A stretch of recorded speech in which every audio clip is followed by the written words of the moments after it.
Hey guys, comment allez-vous? Bienvenue pour cette nouvelle rubrique de In the Head of Yogis consacrée à une série et un film qui parle de critique. Vous connaissez le concept, je regarde une série et un film et je viens faire ma part de critique. Vous pouvez lâcher des commentaires. Surtout, n'oubliez pas de vous abonner quelque part là, de lâcher un commentaire, de liker et surtout de partager. N'oubliez pas d'activer la cloche de notification pour ne pas perdre les Crispy News de la chaîne. Ok, cette semaine, en fait, j'ai regardé une série et je me suis retrouvée en train d'engloutir la série en une journée. C'est The Boys. Et après, je me suis dit, ok, qu'est-ce que je vais vous dire concernant le film que je vais regarder? Ah ben, le film, c'est The Hellboy. On ne va parler que des boys et des boys aujourd'hui. Sur ce, générique.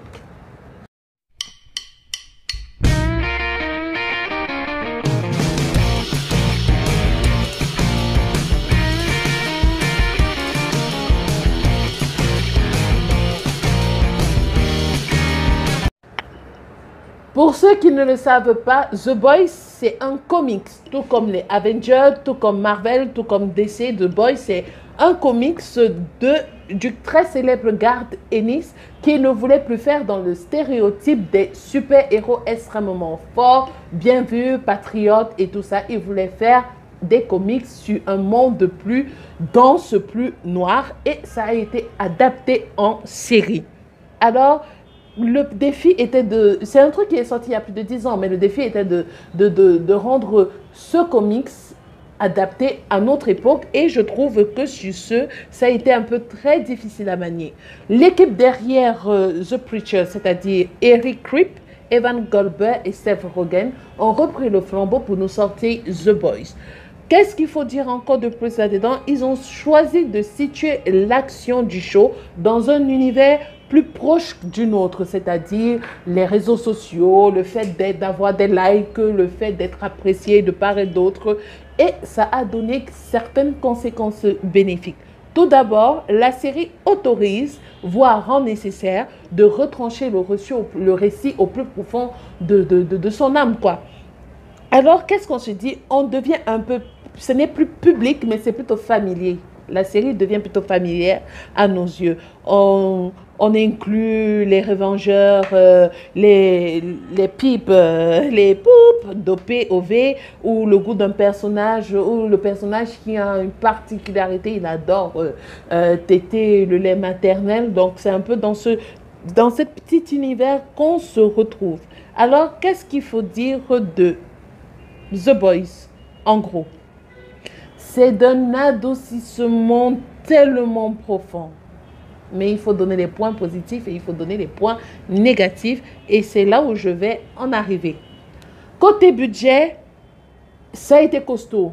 Le budget était tellement grand, tellement énorme que ça a permis à la série d'afficher des effets spéciaux d'excellente tenue, ce qui n'est pas pour déplaire, sachant que l'essentiel de la production super-héroïque contemporaine manque cruellement de style et d'aboutissement technique. Il y a eu quelques ratés, vraiment des rares ratés par rapport à ce que je vais dire sur Hellboy, mais on se retrouve à une certaine parodie, le super-héros Butcher, enfin pas l'acteur principal Butcher qui a un trait de Wolverine, et Train qui est la parodie parfaite de The Flash, le protecteur qui a un mélange, qui doit être un cousin de Captain America et le petit frère de Superman. On se retrouve avec une certaine familiarité avec les acteurs. Maintenant, il y a eu quelques petits ratages, j'ai dit, et ce ne serait d'ailleurs pas si voyant si le show ne tartinait pas à perdre le temps pratiquement sur 50 minutes par épisode. Je crois qu'on a l'avant-dernier épisode qui passe à 1 heure, mais bon, on se dit que c'est bon. Point positif, franchement, c'est un film énorme. Les effets spéciaux, c'est énorme. On s'attache à la première minute et on veut arriver exceptionnellement à la fin. On a une sorte de femme, on s'attache quand même aux personnages parce que dans cette série, on vit avec les super-héros, on nous montre le côté nanar de leur vie, c'est-à-dire ils sont humains après tout. Ils ont des points faibles et Malheureusement, heureusement pour moi, pardon, ça apporte un plus à la série. C'est de loin pour moi la meilleure série des super-héros que j'ai pu regarder parce que avec, par exemple, Arrow, The Flash, on se fatigue, ça monte et ça descend comme ça. Un peu avec Marvel, le Luke Cage, Daredevil, Iron Fist, on s'est retrouvé en train de faire du n'importe quoi. C'est pour ça que je dis côté super-héros, c'est l'une des séries que j'ai adoré en ce moment-ci. L'histoire est bonne avec des enjeux, des personnages approfondis. Comme je vous l'ai dit, on s'attache aux personnages. Quand j'ai entendu aussi que c'est Amazon qui allait faire ça, et je me suis dit, ah tiens, je les attends aussi sur Le Seigneur des Anneaux, la série. Je vous donne une info comme ça. Je me suis dit, ok, c'est bon. Mais le point négatif, malheureusement, il ne suffit pas d'aller à contre-courant et de faire du trash pour faire une bonne série des super-héros. Là, je n'ai pas absolument été d'accord. Les premiers épisodes sont vraiment prometteurs, c'est rafraîchissant, c'est du nouveau, ça apporte quelque chose, ça a un rapport avec ce qu'on a l'habitude de voir sur le terme des super-héros. Mais plus cela, enfin, mais plus on avance, plus ça devient un peu indigeste. On accroche, comme j'ai dit, quand on veut regarder ça, on regarde et on assume les épisodes. Mais à la fin, la construction de l'intrigue devient absolument lourde et ça devient du n'importe quoi. Malgré le postulat original de départ, ça devient du n'importe quoi. Ça manque de classe, ça manque de classique, ça manque d'action. En fait, qu'est-ce que je vais dire? L'action manque cruellement de rythme, de densité, d'intensité, et finalement, ça manque d'intérêt, surtout au dernier épisode. Je me suis demandé, mais qu'est-ce qui s'est passé?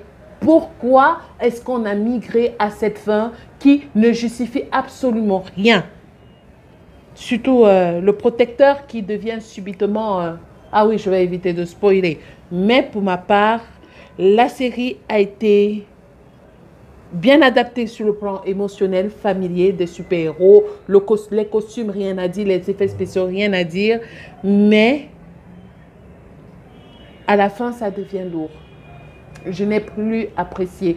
Et parce qu'il y a eu ce petit bémol des 2 derniers épisodes qui ont complètement gâché la série, je donne 3 sur 5. Voilà, je suis gentille, c'est mon jour de cadeau. Je donne 3 sur 5. Comme j'ai dit, c'est une très bonne série, une très belle adaptation. Il y a un très beau jeu d'acteurs, mais ça devient lourd, ça manque de densité, ça manque d'impact, ça manque d'intensité et ça manque de rythme au niveau de l'action. Voilà pourquoi je donne 3 sur 2.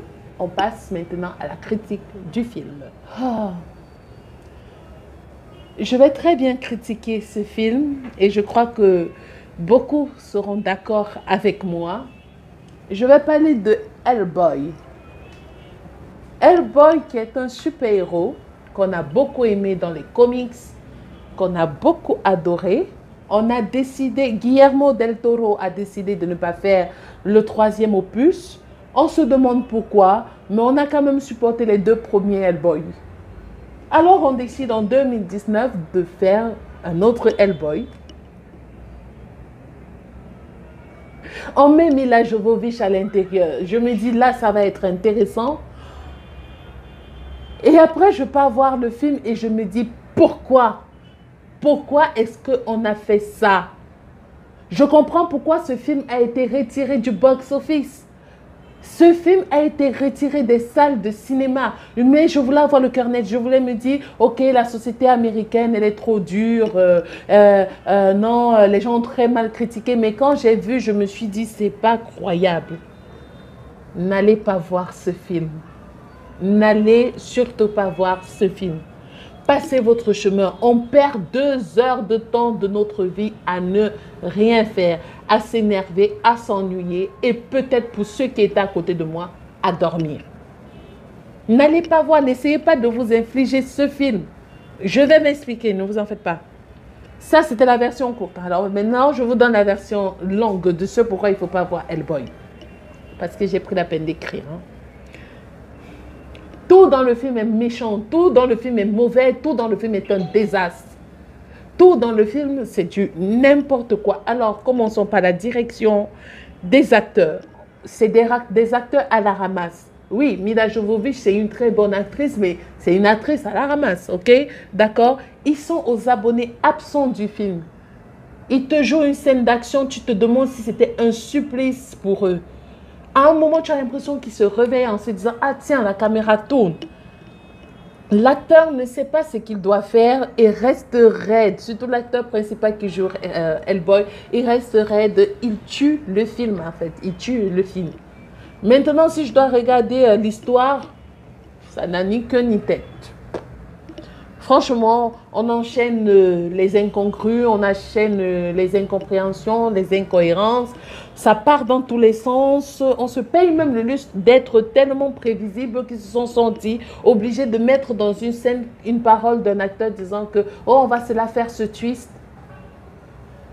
À la limite, c'est un manque d'originalité. C'est quoi? On a mis une pression pour tourner ce film? Je me pose vraiment la question. Ce qui aurait dû être développé ne l'a pas été, ou bien ça n'a pas été expliqué, ou bien ça n'a même pas eu été besoin d'être expliqué. Il fallait qu'on tourne Hellboy 3, parce que je vais dire que c'est le troisième, et ça j'en veux vraiment à Guillermo del Toro. Le développement de l'intrigue est complètement rush, du même que le final qui est visuellement moche. Non, c'est vrai, quoi. Je peux être dû. Le budget même alloué n'a pas permis de finaliser toutes les effets. N'a pas eu le temps, en fait, comment je vais dire, les effets spéciaux. Mais attendez, les fonds verts étaient visibles, la lumière, les problèmes d'incrustation, le son, les cris, tout est un peu décalé. J'en passe, mais pour moi, c'était une réelle foutaise cinématographique. C'est le plus grand bide des films de l'histoire de 2019. On ne peut pas sortir Avenger ou bien Shazam, que j'ai même pas aimé, mais qui est un très bon film. Et on vient nous pomper Hellboy, qui est un très mauvais film. Qu'est-ce qu'il faut encore dire? La voix off qui vous raconte l'histoire qui est trop bête pour comprendre. L'humour qui désamorce l'ambiance du film qui était déjà morbide. Mais l'humour qu'on a voulu mettre, laissez tomber. Ça crée plutôt une tension omniprésente. Je vous assure, on reste là 2 heures et on s'est dit, pourquoi est-ce qu'on a tourné le film? Je me pose encore sincèrement la question, quoi. Au début, on se dit c'est bien dosé. Et à la mesure que le film avance, on entre dans les abysses de la nullité. On récompense même en mettant encore plus de viscères. On donne l'impression... Je préfère ne même plus parler pour moi. Pour les efforts du film et parce qu'il y a Mila Jovovich à l'intérieur, je donne demi sur 5. Voilà, c'était le plus bête film que j'ai vu entre janvier et juin 2019. J'en perds les mots. Tout ce que je peux vous dire, c'est qu'on se revoit la semaine prochaine pour un nouvel épisode de Une série, un film. N'oubliez pas de vous abonner et j'espère que vous irez à l'avant-première de Shenanigan avec Muriel Blanche. J'espère que c'est un film qui va cartonner. J'espère que j'aurai l'occasion d'arriver à Douala pour voir le film pour en faire une critique. Sur ce, je vous dis sayonara.